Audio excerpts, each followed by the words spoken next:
Hey video wizards, today let's dive into creating a split screen effect in Premiere Pro. It's a game changer. We kick off by adding not one but two videos to our timeline, stacking them like a video sandwich. Zoom into the top video, the star of our split screen show. Over in the effects control panel, give your video a nudge. Drag the first position value to shift it to the right. Here we have simple split screen vibes, but our subjects are not quite centered stage.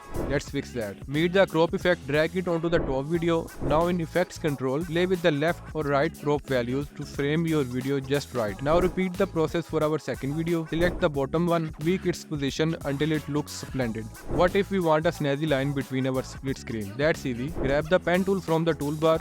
Make a line from the top to the bottom where your videos meet. In effects control, make sure both fill and stroke are on, choosing a color that matches your vibe. Adjust the stroke value to control the line's thickness. And for the grand finale, use the selection tool to stretch or shrink the line to match the video's duration. Hit play and admire your work. You just mastered the split screen magic. That's a wrap for this tutorial. If you found this helpful, hit like and subscribe for more editing tips. Thanks for joining me on this editing journey. Until next time, keep creating and have fun with your videos.